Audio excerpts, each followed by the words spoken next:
నమస్తే అండి. జయరామకృష్ణ. మనము ధ్యానము ఆధ్యాత్మిక జీవనము అనేటువంటి ఈ పుస్తకము స్వామి యతీశ్వరానంద మహారాజ్ గారి సొంత అనుభవాల నుంచి రాసినటువంటి ఈ పుస్తకంలో మనము ఉన్నాము.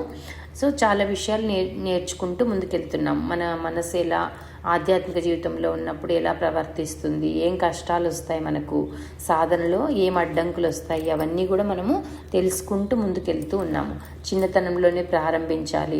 అయ్యో కొంతమందే ఉన్నారే, కొంతమందే వస్తారు ఈ మార్గంలోకి, అంతే కదా. ఇప్పుడు శ్రీ విద్య ఉపాసన కూడా చాలా కొద్ది మంది చేస్తారు. లలితా సహస్రనామాన్ని పారాయణ చేసేవాళ్ళు కోట్ల సంఖ్యలో ఉన్నారు. కానీ వాళ్ళలో కొంతమందికి మాత్రమే అమ్మవారి అనుగ్రహం వల్ల శ్రీ విద్య ఉపాసనలోకి అడుగు పెడతారు కదా. వాళ్ళలో మరీ కొంతమంది మాత్రమే శ్రీచక్రాన్ని ఉపాసన చేస్తారనమాట. అది గురువు అనుగ్రహం వల్ల మన ఇంటికి వస్తుంది. సో అట్లా మనము అన్నీ అర్థం చేసుకుంటూ ముందుకెళ్తూ ఉన్నాము. ఇక్కడ మనం సెకండ్ చాప్టర్లో ఏమి చూస్తున్నామంటే ఆధ్యాత్మిక అనుభూతి మనకు ఎందుకు కావాలి అనే క్వశ్చన్ ఇక్కడ వచ్చిందనమాట. దీని గురించి నేను చదువుతూ మీకు ఎక్కడెక్కడ ఎక్స్ప్లెనేషన్ అవసరమో అక్కడ ఎక్స్ప్లెయిన్ చేస్తూ వెళ్తాను. ఆధ్యాత్మిక అనుభూతి మనకు ఎందుకు కావాలి?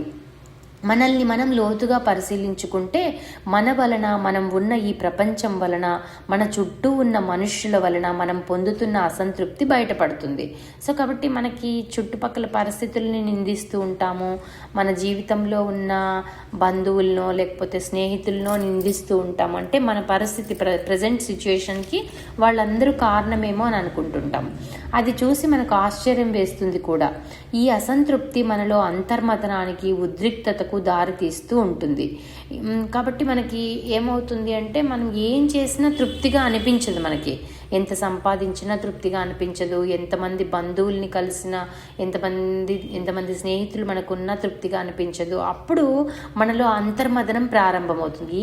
ఎందుకు ఇలా ఉంది నా జీవితము, నాకెందుకు సాటిస్ఫాక్షన్ లేదు, నేను ఎందుకు తృప్తిగా లేను అని అప్పుడు మనము లోపల వైపు వెళ్తామన్నమాట. మన అంతరంగంలోకి వెళ్తాము. ఈ రోజులలో ఈ రకమైన అసంతృప్తి విజృంభించడాన్ని మనం అన్ని చోట్ల చూస్తున్నాం. సో చాలామంది ప్రాపంచికులలో కూడా ఉంటుంది అసంతృప్తి. కానీ వాళ్ళు ఏం చేస్తారు, ఇంకా వేరు వేరే మార్గాల్లో ఆనందం ఎత్తుక్కోవడానికి ప్రయత్నం చేస్తారు. ఇంకా వస్తువుల్ని ఎక్కువ కొంటారు, ఇంకెక్కడో ఎక్స్కర్షన్స్కి వెళ్తారు, కిట్టి పార్టీలు అంటారు. అలా ఏదో చేసుకుంటూ ఆనందాన్ని వెతుక్కోవడానికి ప్రయత్నం చేస్తారు. కానీ మా ఆధ్యాత్మికత వైపు వెళ్ళే వాళ్ళు చాలా కొద్ది మందే ఉంటారనమాట. అసాధారణమైన ఈ సంఘర్షణలు, ఉద్రిక్తతలు మానసిక, శారీరక రుగ్మతల్ని కలిగిస్తాయి. కాబట్టి మనకు ఎక్కువ ఉద్రిక్తత ఎక్కువైపోయింది, సంఘర్షణ ఎక్కువైపోయింది అనుకోండి, అప్పుడు మానసికమైనటువంటి లేదా శారీరకమైనటువంటి రోగాలు కూడా మనకు వస్తాయన్నమాట. కారణం ఏదైనా మన బాహ్య జీవితంలోని విపరీతపు పోకడల వలన కలిగిన అసంతృప్తి సంఘర్షణకు దారితీసి అనారోగ్యాన్ని కొని తెస్తుంది. కాబట్టి మన విపరీత పోకడలు అంటే ఇప్పుడు కొంతమంది ప్రజెంట్ జనరేషన్ ఉన్నారు, వాళ్ళకి దేవుడు అంటే అస్సలు పడదు. ఇంకా రకరకాల వాటికి బానిసలు అయిపోతూ ఉంటారు. డ్రగ్స్ అని వాటికి వీటికి, ఇంకా సినిమాలు, మళ్ళీ రకరకాలుగా వాళ్ళు మనసు వెళ్తూ ఉంటుంది. సోషల్ మీడియాలో ఎక్కువగా ఉండడము ఇట్లా. కాబట్టి వాళ్ళలో అవి అనారోగ్యానికి దారితీస్తుంది అనమాట. మన జీవితాలు నిరుపయోగంగా, అగమ్యగోచరంగా అగుపిస్తాయి. మనకు ఏంటి అసలు నా జీవితానికి ఏమైనా అర్థం ఉందా, నేను ఎక్కడికి వెళ్తున్నాను అనేది కూడా ఒక్కొక్కసారి మనకు అర్థం కాకుండా అయిపోతుంది అనమాట. ఈ అసంతృప్తి వలన మనం ఇతరులలోని ప్రశాంతతను కూడా చెడగొట్టి అస్థిరతను కలుగజేస్తూ ఉంటాము. కాబట్టి ఎవరైనా ఒక అమ్మాయికి ఇలా ఉందనుకోండి, ఒక బాబుకో ఒక అమ్మాయికో ఇలా ఉందనుకోండి, వాళ్ళ ఇంట్లో వాళ్ళందరినీ డిస్టర్బ్ చేసేస్తారు, అంతే కదా. కాబట్టి ఏమంటున్నారంటే శారీరకమైన అనారోగ్యం మాదిరిగానే మానసికమైన అనారోగ్యం కూడా అంటురోగము అంటున్నారు. కాబట్టి డిప్రెషన్లు అన్నీ చాలా డిజార్డర్స్ వస్తుంటాయి మైండ్లో కూడా ఈ కాలంలో. కాబట్టి వీటన్నిటికీ కారణం ఏంటి అంటే మనకు అసంతృప్తిగా ఉంటున్నాం అనమాట. మనకు ఏం చేసినా తృప్తి అనిపించటం లేదు, ఏం చేసినా హ్యాపీనెస్ రావటం లేదు. మనకు నచ్చే సరైన వృత్తిలోనే మనం ఉండవచ్చు. అయితే అటువంటి వృత్తిలో ఉన్నప్పటికీ మన మానసిక స్థితి సరిగా ఉండకపోవచ్చు. సో మన ఇష్టంగానే ఒక జాబ్ చేస్తూ ఉంటాం, అయినప్పటికీ మన మనసు సరిగా లేకపోవచ్చు అనమాట. ఈ పరిస్థితులలో మన వృత్తి పట్ల కొత్త మనోవైఖరి పెంపొందించుకోవాలి. కాబట్టి అప్పుడు మనం జాబ్ ఏదో చేస్తుంటాం అనుకోండి, ఆ జాబు పర్పస్ ఏంటి, మనం ఆ జాబ్ చేయటం వల్ల ఎంతమందికి ఉపయోగకరంగా ఉంది, మనకు శాలరీ వస్తుంది సరే, కానీ దానివల్ల ఇంకేమైనా ఉపయోగం ఉందా, సమాజానికి ఇంకేమైనా ఉపయోగం ఉందా, నా వల్ల ఎంతోమందికి నేను సర్వీస్ చేయగలుగుతున్నానా అనేది మనం అర్థం చేసుకోవాలి. ఒక టీచర్ జాబే ఉందనుకోండి, మనం ఏదో మొక్కుబడిగా అలా స్కూల్కి వెళ్ళేసి వస్తున్నాము, ఎవరిని మనం ఏమీ ఉద్ధరించడం లేదు, ఎవరు ఇన్స్పైర్ అవ్వడం లేదు మన వల్ల అంటే అది వేస్ట్ అనమాట. అప్పుడు మనకు అసంతృప్తి వచ్చేస్తుంది. మనకు డబ్బులు వస్తుంటాయి, జీతం వస్తుంది, కానీ మనకు అసంతృప్తి వస్తుంది అనమాట. అదే జాబ్ని మనము శ్రద్ధగా చేస్తున్నాము, ఒక యోగంలాగా చేస్తున్నాం అనుకోండి, అప్పుడు అబ్బా టీచర్ అంటే అందరు ఇష్టపడడం అయితేనేమి, మనము చాలామంది జీవితాలని మార్చటం అయితేనేమి అలా చేయగలుగుతాం అనమాట. నిరంతరము నాలెడ్జ్ని సంపాదించుకుంటూ మనము ఆ జాబ్లో మనం కొనసాగడానికి ప్రయత్నం చేస్తాం కదా, అట్లా మనం చేయాలి అని చెప్తున్నారు. కాబట్టి ఆ వృత్తి పట్ల మన మనోవైఖరిని కొత్తగా పెంపొందించుకోవాలి అని చెప్తున్నారు. మరొక వైపు మనం చేసే పనికి మనలోని అంతర్గతమైన ప్రతిభా పాఠవాలకి ఏమాత్రం సంబంధం లేకపోవచ్చు.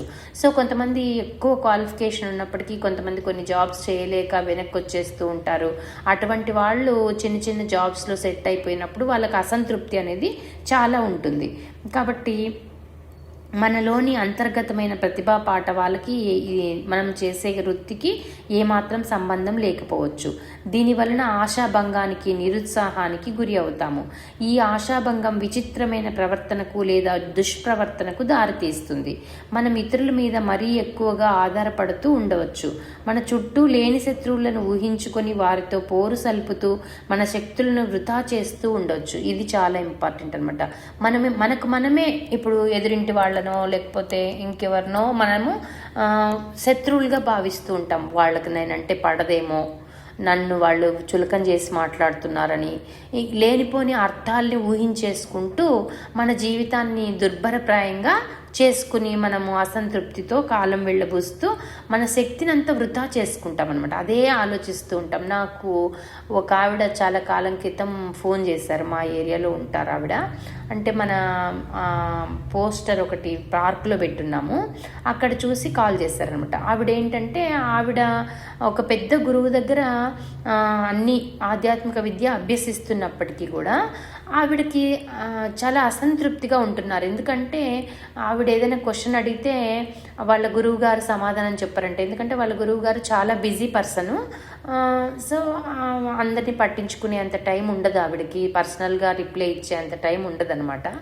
కాబట్టి ఆవిడ నిజంగా మంచి గురువే, కానీ అందరినీ వాళ్ళ బాధల్ని పట్టించుకొని వాళ్ళ బాధల్ని తీర్చి అంత టైం ఆవిడకు ఉండదు.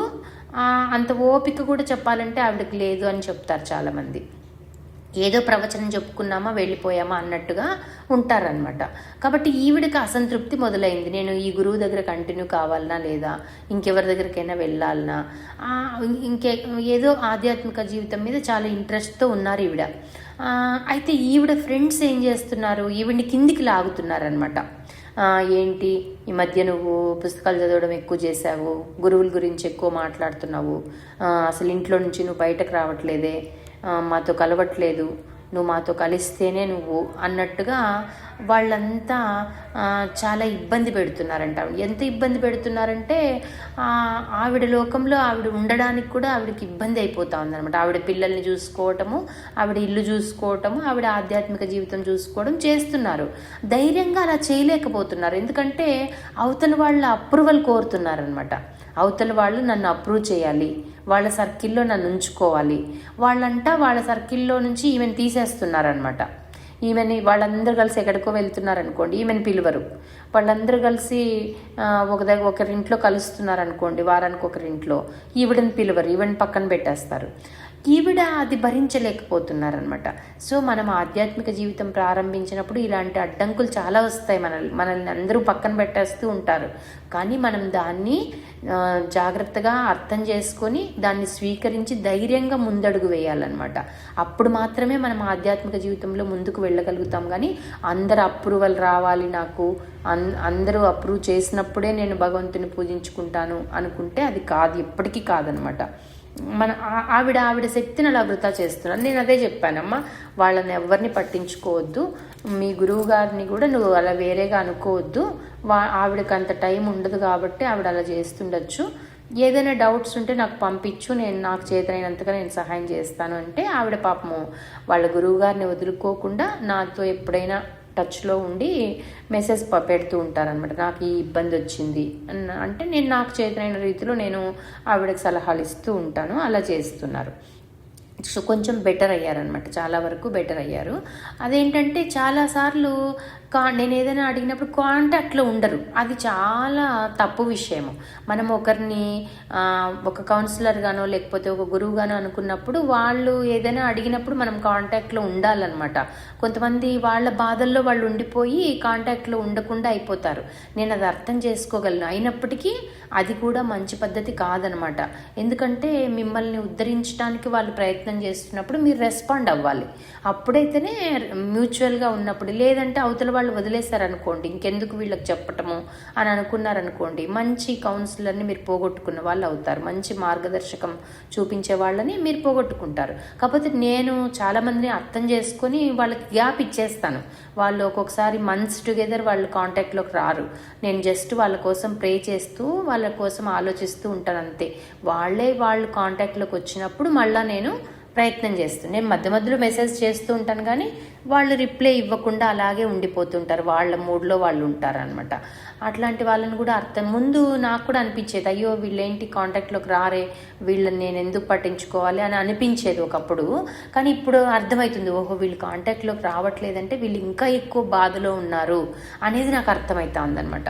ఇంకా ఎక్కువ బాధలో ఉండి వీళ్ళు కాంటాక్ట్లోకి రాలేనంత బాధలో ఉన్నారు అని ఇంకా ఎక్కువగా కోరుకుంటూ వాళ్ళకి బ్లెస్సింగ్స్ పంపిస్తూ ఉంటే అప్పుడు వాళ్ళు మళ్ళా మెసేజ్ చేస్తారు, అమ్మా నేను ఈ పలానా కారణాల వల్ల నేను కాంటాక్ట్లో రాలేకపోయాను అది అని అంటుంటారు.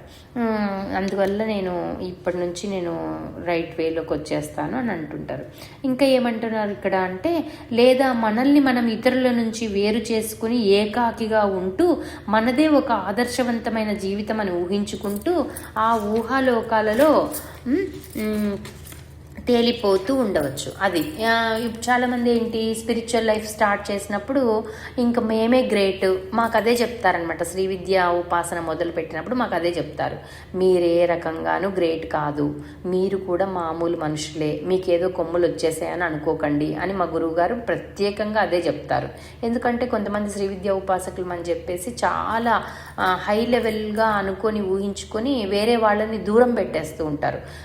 మేమంతా చాలా సపరేట్, మేమే చాలా ఎక్కువ అన్నట్టు ఉంటారు. అది ముందు తగ్గించుకోండి అని చెప్తారు మా గురువుగారు. వేషభాషల్లో కానీ మాటల్లో కానీ ఎటువంటి ఇది చూపించకూడదు, మీరు ఈగో చూపించకూడదు. మీరు అమ్మవారికి మీకు మధ్య సాధన జరుగుతూ ఉంది అంతవరకే. ఇంటికి వచ్చిన వాళ్ళని కానీ మీ ఫ్రెండ్ సర్కిల్లో వాళ్ళని ఎవరిని మీరు తక్కువ చేసి చూడకూడదు, మీరేమీ ఎక్కువ కాదు, అది మీరు ముందు అర్థం చేసుకోండి అని చెప్తారు. కాబట్టి మా శ్రీ విద్య ఉపాసకులకి అలా చెప్తున్నప్పుడు ఇంకా మామూలు ఆధ్యాత్మిక జీవితం మొదలుపెట్టిన వాళ్ళు ఇంకా కరెక్ట్గా ఉండాలి. ఎవరిని మనమే ఏకాకి అయిపోయి మనం ఎవరిని పట్టించుకోకుండా ఉండటము అలా కూడా చేయకూడదు అని చెప్తున్నారనమాట. అది ఆ టాపిక్ ఇక్కడితో అయ్యింది. ఇంకేం చెప్తున్నారు అంటే నెక్స్ట్ చాప్టర్కి వెళ్తున్నాం మనము. మధ్యలో నేను ఒక 20 పేజెస్ అంతగా ఏం లేదనమాట మనం చెప్పుకోవాలి, అంటే చాలా లోతుగా ఉంది, అది అవసరం లేదని నేను పక్కకు పెట్టేస్తున్నాను. ఇప్పుడు 5th చాప్టర్లోకి వచ్చాం మనము. ఈ చాప్టర్ పేరు ఏంటంటే సంసారిక బాధ్యతలు ఆధ్యాత్మిక జీవితము. ఆ రెండిటికి కనెక్షన్ ఏంటి, మన సంసారంలో ఉన్నప్పుడు మన బాధ్యతలు ఏమున్నాయి, మనం ఆధ్యాత్మిక జీవితాన్ని ఎలా గడపాలి, మన బాధ్యతలను చూసుకుంటూ ఎలా గడపాలి అనేది ఇక్కడ చెప్తున్నారు. కాబట్టి బాధ్యత అంటే ఏమిటి అనేది ముందు ఎక్స్ప్లెయిన్ చేస్తున్నారు. హెడ్డింగ్ ఏంటి అంటే బాధ్యత అంటే ఏమిటి. కాబట్టి దాని గురించి అర్థం చేసుకుందాం. మనమందరం రకరకాల పనులతో తీరిక లేకుండా ఉంటూ వాటినే మన బాధ్యతలుగా మనస్సులో చిత్రీకరించుకుంటూ ఉంటాము. ఈ బాధ్యతలు చాలాసార్లు శ్రమను, కష్టాలను, దుఃఖాలను కొనితేవడమే మనకు అనుభవమే. ఇదే కనుక నిజమైన బాధ్యతను మనం అర్థం చేసుకునే విధానంలో ఏదో లోపం ఉండాలి. కాబట్టి మనం ఏంటి ఒక్కొక్కసారి అనవసరమైన బాధ్యతలని నెత్తి మీద వేసుకుంటూ ఉంటాం. ఇప్పుడు నాకు మొన్న మధ్య ఒక అనుభవం జరిగింది, చెప్పలేదు అనుకుంటా మీకు. మొన్న మధ్య జరిగింది. ఫ్యూ డేస్ బ్యాక్ ఒక అబ్బాయి మెసేజ్ చేశారనమాట. రామకృష్ణ మఠం ద్వారా పరిచయం. జస్ట్ పరిచయం అంటే ఏం లేదు, ఎప్పుడైనా క్లాసెస్కి వచ్చేవాడు అంతే. అంతకుముందు అందరూ ఉన్నారు గ్రూప్లో అని చెప్పాను కదా. అలా వచ్చేవాడు అంతవరకే. ఈ ఉన్నట్టుండి అమ్మ మీతో మాట్లాడాలని ఉంది, నేను ఒక 2-3 ఇయర్స్గా ప్రయత్నం చేస్తున్నాను మీతో మాట్లాడాలని, నా పరిస్థితి అంతా వివరించాలి మీకు అని మెసేజ్ పెట్టాడు. సరే, ఎవరైనా సరే పాపం ఏదైనా సేవగానే స్వీకరిస్తాం కాబట్టి పాపం ఎవరో ఇబ్బందుల్లో ఉన్న వాళ్ళ ఇబ్బంది మనం వినాలి కాబట్టి, సరే బాబు ఏ టైంలో కాల్ చేయాలి మీకు, ఫ్రీగా ఉండే టైం పెట్టండి అంటే తన టైమింగ్స్ పెట్టాడనమాట. సరే అని నేను కాల్ చేస్తే అంతా వివరించాడు తన పరిస్థితి. నేను టూకీగా చెప్తాను. తను ఏంటంటే తను ఇప్పుడు ప్రజెంట్ 36 సంవత్సరాలు, 36 ఇయర్స్ ఆ అబ్బాయికి. తనేంటి ఒక 27 ఇయర్స్ అలా ఉన్నప్పుడే తనకు బాగా వైరాగ్యం వచ్చిందంట. ఎందువల్ల వచ్చింది ఆ వైరాగ్యము అంటే, బంధువులు అందరితో గొడవలు అయ్యాయంట. గొడవలు అయిపోయి వీళ్ళ ఫ్యామిలీ ఒంటరి అయిపోయారు. దానివల్ల అతనికి వైరాగ్యం వచ్చి మఠంలో జాయిన్ అవుదామని వెళ్ళాడు. రామకృష్ణ మఠంలో జాయిన్ అవుతా, వాళ్ళది నెల్లూరు అయితే తను కడపలో ఉంది మఠము, వాళ్ళకి దగ్గర కాబట్టి అక్కడికి వెళ్తే సరే అని మఠంలో జాయిన్ అయినప్పుడు జాయిన్ అవ్వడానికి చాలా నియమాలు ఉంటాయి. వాళ్ళు ఏం చేస్తారు, ఒక 1 ఇయర్ మామూలుగా ట్రైనింగ్ లాగా ఉంచుకుంటారనమాట. మామూలుగా వైట్ డ్రెస్ ఇస్తారు కానీ వాళ్ళు బ్రహ్మచారి కింద కూడా లెక్క కాదు. 1 ఇయర్ వాళ్ళని పరిశీలిస్తారు, వీళ్ళు పనికి వస్తారా లేదా, మఠం కల్చర్కి వీళ్ళు సూట్ అవుతారా లేదా, రేపు పొద్దున సన్యాసి అవ్వడానికి వీళ్ళకి అర్హత ఉందా లేదా అని అవన్నీ చూస్తారనమాట. ఆ చూసే క్రమంలో ఆ అబ్బాయికి వేరే బ్రహ్మచారితో గొడవలు వచ్చాయంట. గొడవలు వచ్చేసి ఇంకా చాలా ఈ అబ్బాయి గురించి బేలూరు మఠంకి, అంటే హెడ్ క్వార్టర్స్ బేలూరు మఠం కదా, ఆ హెడ్ క్వార్టర్స్కి ఈ అబ్బాయి గురించి వెళ్ళిందనమాట. ఈ అబ్బాయి ఇలా జాయిన్ అవ్వడానికి వచ్చారు, ఏం చేయమంటారు అని ఇక్కడున్న స్వామీజీలు అక్కడున్న హయ్యర్ అథారిటీస్కి వాళ్ళు లెటర్ రాశారు ఆ అబ్బాయి గురించి. ఇంకా వాళ్ళు రిజెక్ట్ చేశారంట. ఇది చాలా విపరీత ధోరణిలో ఉంది అంటే, ఈ అబ్బాయి ఏంటంటే చాలా ముక్కుసూటితనం అనమాట. ప్రతిదానికి ముక్కుసూటిగా మాట్లాడడం అలా కుదరదు కదా. ఒక ఆర్గనైజేషన్లో ఉండాలి అంటే అక్కడ ఉన్న వాళ్ళని ఒబే చేయాలి మనము కదా, మనకంటే హయ్యర్ అథారిటీస్ని మనం ఒబే చేయాలి. లేకపోతే నువ్వు బయటకు వచ్చి బయట ఏదైనా సేవలు చేసుకోవాలి. ఒక ఆర్గనైజేషన్లో ఉండాలి అన్నప్పుడు అక్కడ ఉన్న రూల్స్ని మనం పాటించాలి. ఆ అబ్బాయి పాటించలేక అందరితో గొడవలు పెట్టేసుకునేవాడంట. బయటకు వచ్చేసాడు. వాళ్ళు రిజెక్ట్ చేసేసారు బేలూరు మఠం వాళ్ళు. ఈ అబ్బాయి ఈ సన్యాసానికి పనికిరాడు, బ్రహ్మచారిగా కూడా పనికిరాడు అని చెప్పి పాపం రిజెక్ట్ చేశారు. రిజెక్ట్ చేసినప్పటికీ ఈ అబ్బాయికి వైరాగ్యం అలాగే ఉండటం వల్ల వేరే వేరే స్వామీజీలు ఏం చెప్పేవారంటే, పలానా దగ్గర ఒక వర్క్ ఉంది, వెళ్ళి చేస్తావని అడుగుతారనమాట. అడిగితే ఎక్కడెక్కడో పుదుచ్చేరి ఇంకా ఎక్కడ మఠాలు ఉంటాయో అక్కడంతా కన్స్ట్రక్షన్ వర్క్ కానీ ఇంకొక ఏదో వర్క్ అలాట్ చేస్తుంటే అదంతా చేసుకుంటూ అలా జీవనం వెళ్ళబూచుకుంటూ ఉన్నాడు. ఆ అబ్బాయికి క్వాలిఫికేషన్స్ కూడా ఎక్కువగా లేవన్నమాట. రామకృష్ణ మఠంలో ఏంటంటే క్వాలిఫికేషన్స్ బాగా చూస్తారంట వాళ్ళు సన్యాస దీక్ష ఇవ్వడానికి. ఆ రకంగా కూడా ఈ అబ్బాయి రిజెక్ట్ అయ్యాడు. అదే 27 ఇయర్స్ లోపు వెళ్తే వాళ్ళే చదివించుకుంటారంట. ఎందుకంటే అక్కడ వాళ్ళు వేరే వేరే కంట్రీస్కి పంపిస్తూ ఉంటారు, ఎక్కడెక్కడో పోస్టింగ్స్ ఉంటాయి కాబట్టి వాళ్ళకి మంచి క్వాలిఫికేషన్ అనేది కావాలి. ఇంగ్లీష్ నేర్చుకోవాలి, ఇంకా కావాలంటే వేరే విదేశ భాషలు నేర్చుకోవాలి, అవన్నీ రూల్స్ ఉంటాయన్నమాట.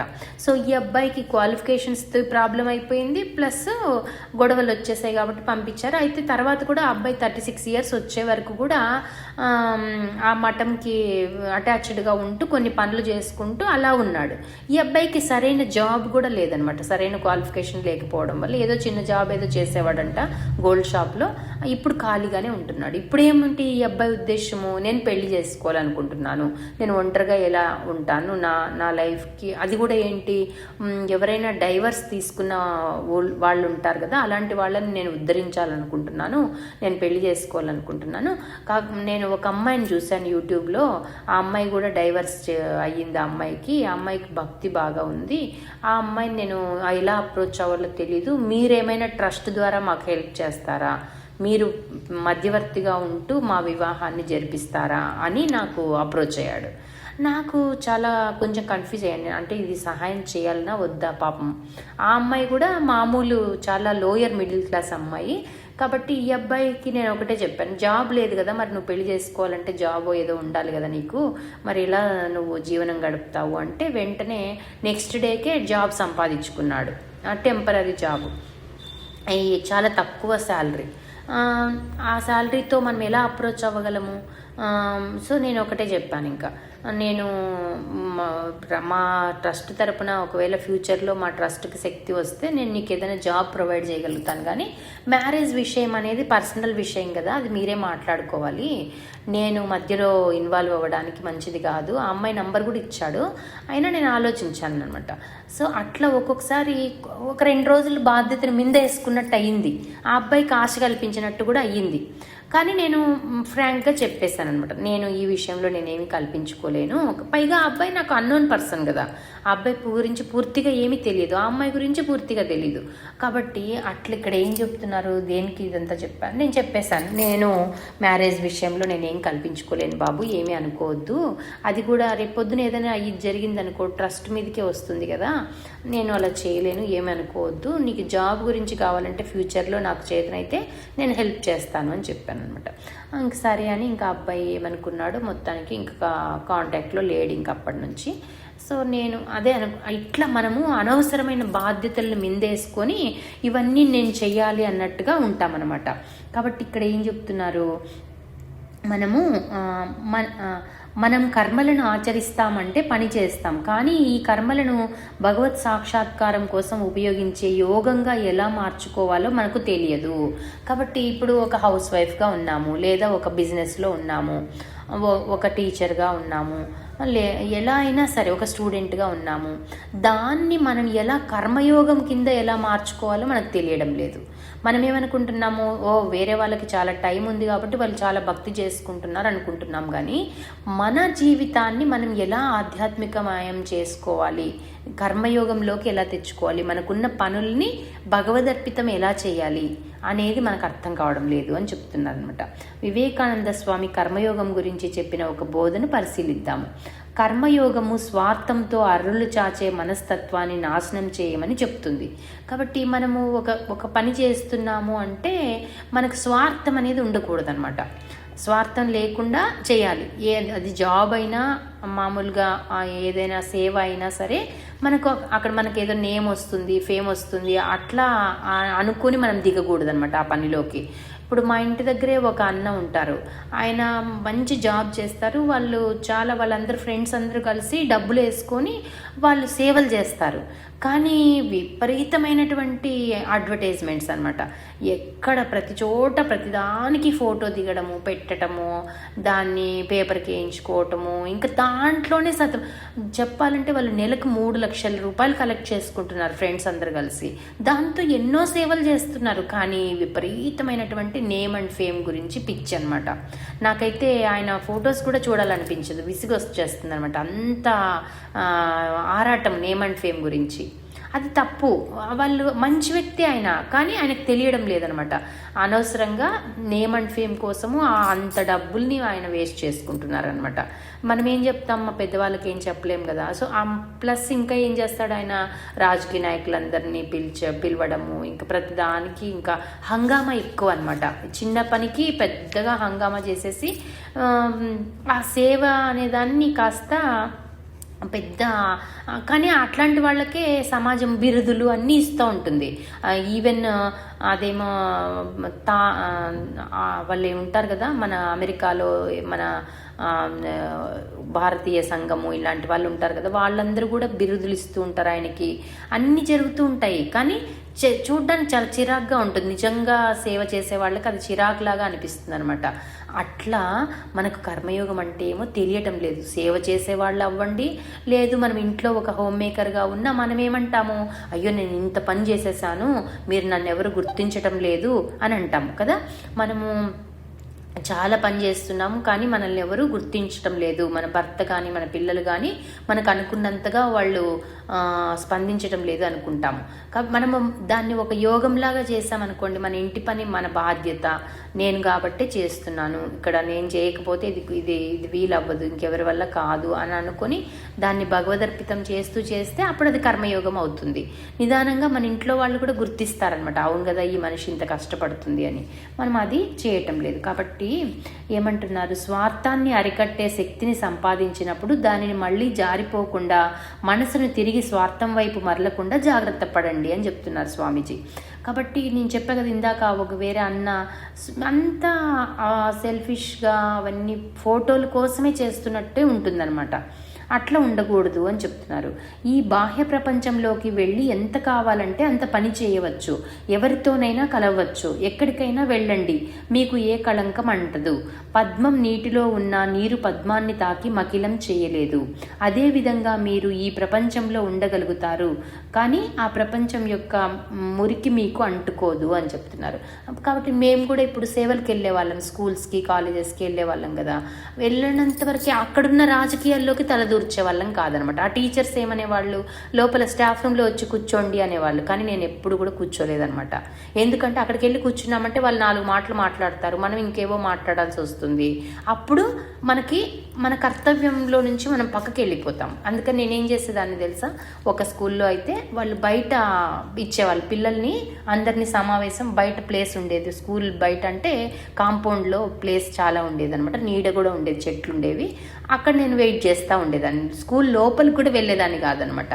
టీచర్కి ఆ ప్రిన్సిపల్ వాళ్ళకి తెలుసు నేను ఆ టైంకి వస్తాను. గురువారమే చేసేదాన్ని నేను కూడా. గురువారం 3 to 4 ఇచ్చారు నాకు ఒక స్కూల్లో ఇక్కడ. సో 3 అంటే 3 కరెక్ట్గా నేను అక్కడ ఉండేదాన్ని. 3 కంటే ఇంకా 10 minutes ముందే ఉండేదాన్ని. పిల్లలందరూ బయటకు వచ్చేవాళ్ళు. వాళ్ళకి నేను నేనేం చెప్పాలనుకున్నానో ఆ స్టోరీస్, ఆ విలువలు అవన్నీ చెప్పేసి అక్కడి నుంచి అక్కడే బయటకే వచ్చేసేదాన్ని. కనీసం వాటర్ కూడా నేను తీసుకునేదాన్ని కాదనమాట. ఇంటికి వచ్చిన తర్వాతనే లేదా నా బాటిల్ ఉంటే బాటిల్లోనే వాటర్ తీసుకునేదాన్ని. అంత డిటాచ్డ్గా ఉండాలి మనం ఏదైనా సేవ చేసేటప్పుడు అని చెప్తున్నారు స్వామీజీ. అప్పుడు మనకి అక్కడున్న రాజకీయాలు ఏవి అంటుకో. అందరూ వాళ్ళంతా పొగిడేవాళ్ళు, మీరు ఎంత సిన్సియర్గా వస్తున్నారు, ఎంత సిన్సియర్గా చేస్తున్నారు సేవ ఇక్కడ, అట్లా ఉండేదన్నమాట.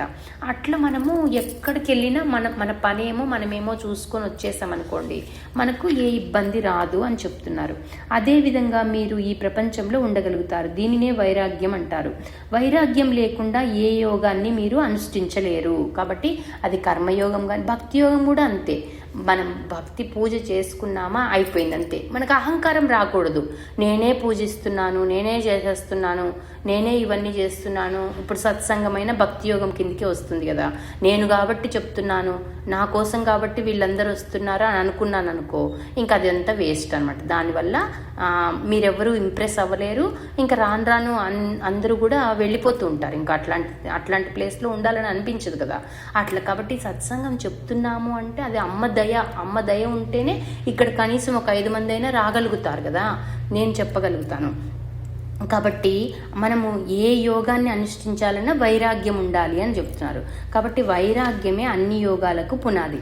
రాజమహలు లాంటి గృహాన్ని, పట్టు పీతాంబరాలను, రుచికరమైన రాజభోజనాలను విడిచిపెట్టి ఒక మనిషి ఎడారిలో నివసించడం ప్రారంభించినా అతడు బంధాలలో కొనసాగుతూ ఉండవచ్చు.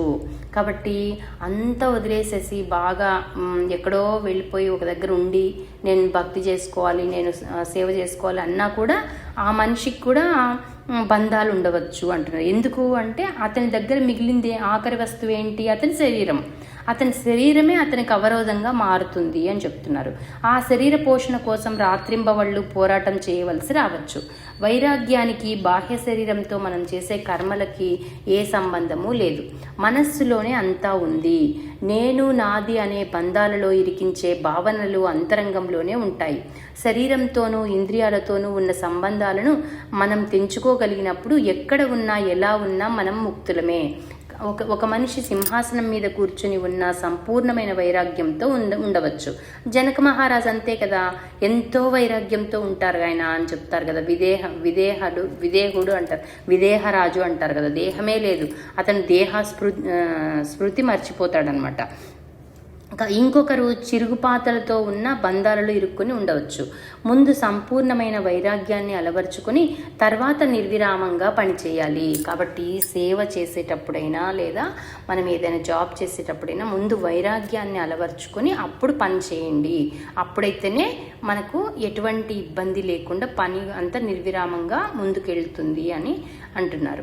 ఈ విధంగా వైరాగ్యాన్ని పొందడం కోసం మనం ఏ మార్గంలో వెళ్ళాలో కర్మయోగం బోధిస్తుంది అని చెప్తున్నారు అనమాట. ఇది స్వామి వివేకానంద చెప్తున్నారు. కాబట్టి ఇంకా నెక్స్ట్ ఏమంటున్నారంటే, నాకు బరువు బాధ్యతలు ఏమీ లేవు, భగవంతుడు చెప్తున్నాడు అనమాట. బరువు బాధ్యతలు ఏమీ లేవు, ఈ 3 లోకాలలో నేను పొందనిది పొందవలసింది ఏదీ లేదు, అయినప్పటికీ నేను నిర్విరామంగా పనిచేస్తూనే ఉంటాను. అది కాబట్టి ప్రతిరోజు మనం అనుష్ఠించాల్సినటువంటి కర్మలను చేయాల్సిందే. మనకేదో పెద్ద ఎక్కువ వైరాగ్యం వచ్చేసింది, చాలా రియలైజ్ అయిపోయాము, ఏవో చాలా దర్శనాలు కలుగుతున్నాయి, మనకు ఏదో ధ్యానంలో 1-2 సార్లు దర్శనాలు కలగంగానే 1-2 సార్లు మనకు ఏడుపు వచ్చింది భగవంతుని గురించి అనుకోగానే ఇంకా మనము చాలా హై లెవెల్లో ఉన్నట్టు ఊహించుకుంటాము. అదంతా కాదు, అదంతా ఫాల్స్. అది ఆ రోజుకి మాత్రమే నీకు అనుభూతి జరిగింది. అది ప్రతినిత్యము ఉండాలన్నమాట. ప్రతినిత్యము ఉండాలంటే ఎంత సాధన చేయాలి చెప్పండి. కాబట్టి ఒకరోజు ఏదో అనుభూతి కలిగింది, ఒకరోజు ఏదో ఒక మెడిటేషన్లో ఒక దర్శనం కలిగింది అంటూనే మనము ఇంకా మొత్తం సాధనని పక్కన పెట్టేయడము, లేకపోతే నేను నాకంటే గొప్పవాళ్ళు లేరు అనుకోవటము, అదంతా మనం చేయకూడదు అనమాట.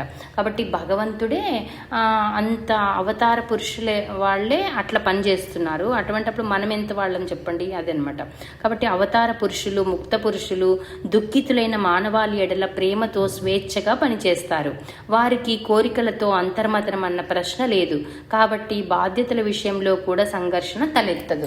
కాబట్టి సరైనటువంటి ఇప్పుడు మా స్వామీజీలు ఉన్నారు, రామకృష్ణ మఠంలో స్వామీజీలు కానీ మా శ్రీ విద్య గురువు గారు కానీ వాళ్ళంతా డిటాచ్డ్గా వర్క్ చేస్తారనమాట. ఎవరితో బంధం పెట్టుకోరు, వాళ్ళు చాలా పని చేస్తారు.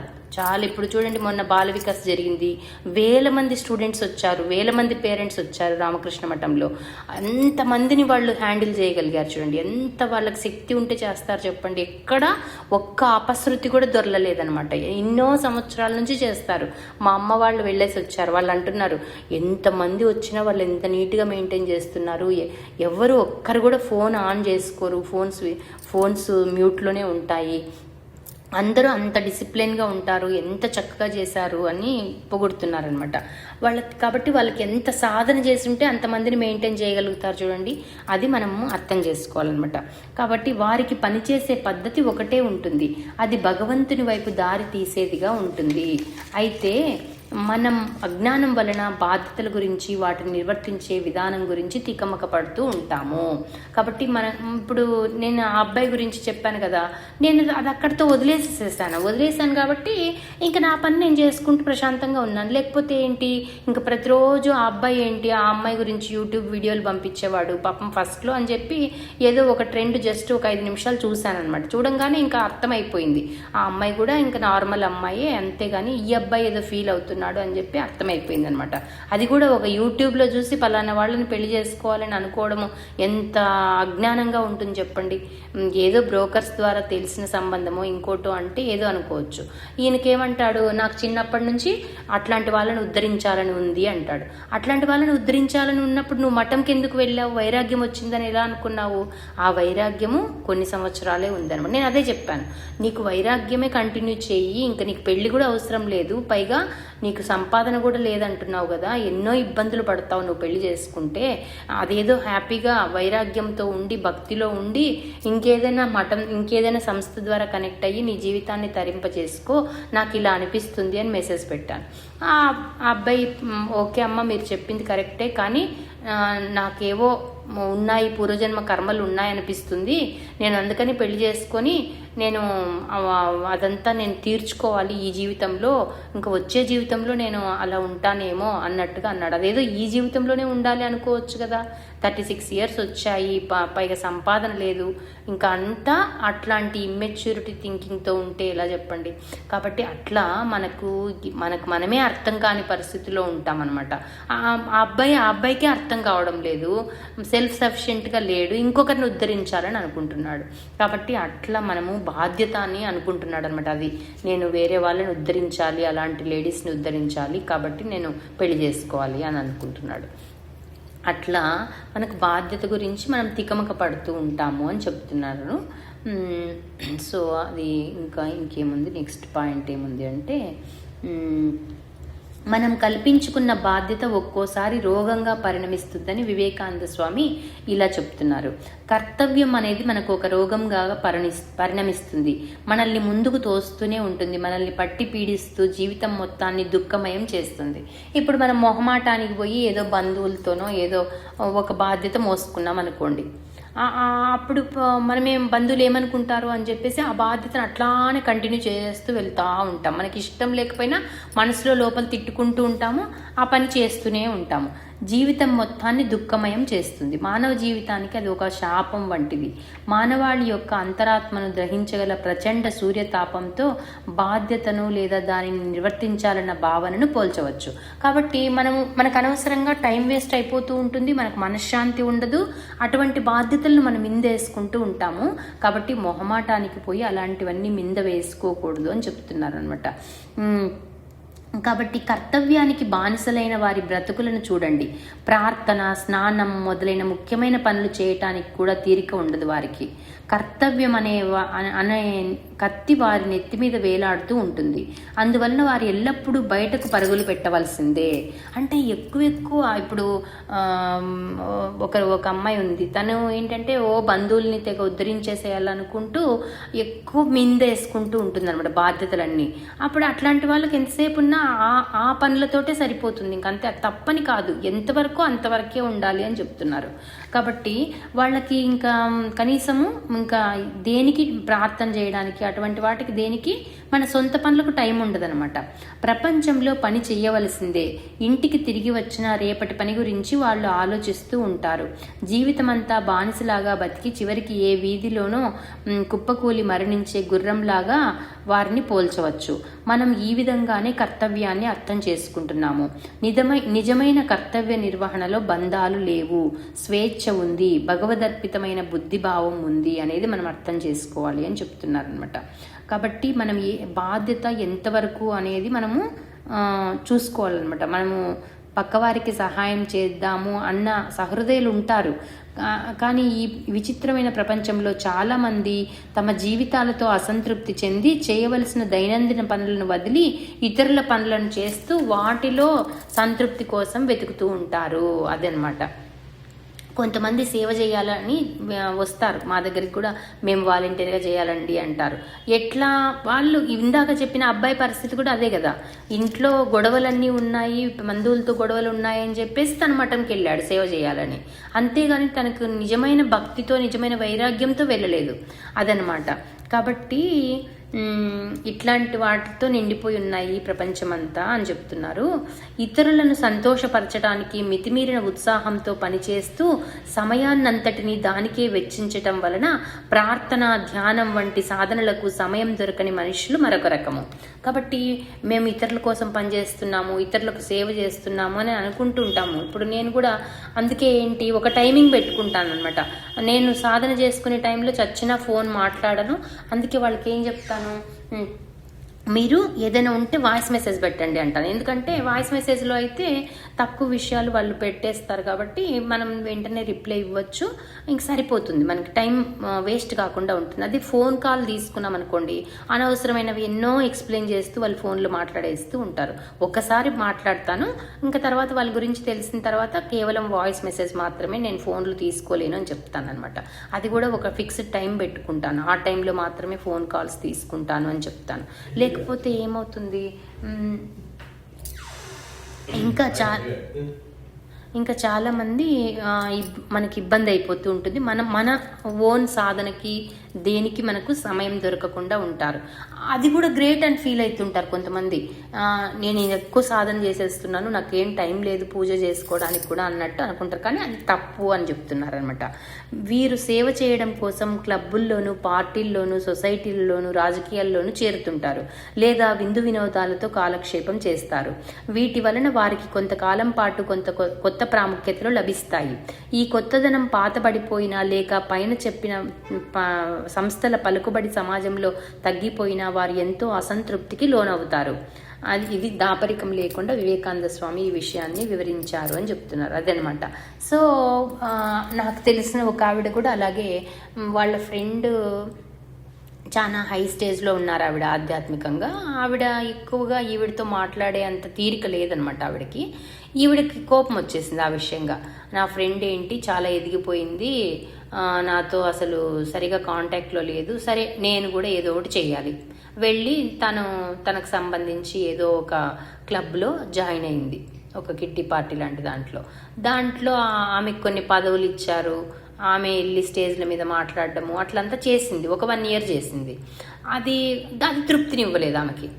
ఎందుకు చేసింది? అక్కడికి వెళ్ళి ఈమెను అధిగమించాలి అనే ఉద్దేశంతో వెళ్ళి చేసింది కాబట్టి ఆమెకు అది తృప్తి రాలేదు. మామూలుగా చేస్తుంటే ఆ సేవని ఆమె తృప్తి వచ్చేది కదా. కాబట్టి ఆమె అట్లా చేసింది, మళ్ళీ వెంటనే మానేసింది. మళ్ళీ ఇంకేదో సేవ చేయాలని వెతుకుతా ఆమె ఇప్పటికీ కూడా వెతుకుతూనే ఉంటుంది. నేను సేవ చేయాలనుకుంటున్నానండి, శాంతి గారు మీలాగా సేవలు చేయాలండి మేము కూడా అని. ఆమెకు మళ్ళీ నాకైనా కనీసం నాకు 2-wheeler రాదు, నా దగ్గర కావాల్సినంత డబ్బులు కూడా ఉండవు ఏదైనా చేయాలంటే. నేను నాకున్న పరిమితమైన వనరులతోనే చేస్తుంటాను. నేను ఎక్కడికి వెళ్ళాలన్నా కాలినడకనే వెళ్తాను. ఆ అమ్మాయికి మరి 2-wheeler వచ్చు, డబ్బుకి సమస్య లేదు, అన్ని రకాల ఇంట్లో వాళ్ళ ప్రోత్సాహం ఉంది, అన్నీ ఉన్నాయి. కానీ సరైన మార్గంలో ఎన్ని చూపించినా అందులో వెళ్ళి ఇమడడానికి ఇబ్బందిగా ఉందన్నమాట ఆమెకి. అట్లా ఉంటారు రకరకాల మనుషులు అని చెప్తున్నారు. కాబట్టి ఈ ఆధ్యాత్మిక జీవితంలో మన బాధ్యత ఎలా ఉండాలి, మనం అనవసరమైన బాధ్యతల్ని మీద వేసుకోకుండా ఎలా ఉండాలి, మనం మన సాధనకు టైం ఎలా కేటాయించుకోవాలి, అనవసరమైన బాధ్యతలు వచ్చినప్పుడు వాటి నుంచి ఎలా తప్పించుకోవాలి, అదంతా మనకి ఈరోజు అర్థం చేసుకున్నాము. ఇక్కడితో ఇది ఆపేస్తున్నాను. సర్వం శ్రీరామకృష్ణ అర్పణమస్తు. లోకా సమస్త సుఖినో భవంతు. జయ రామకృష్ణ. Thank you.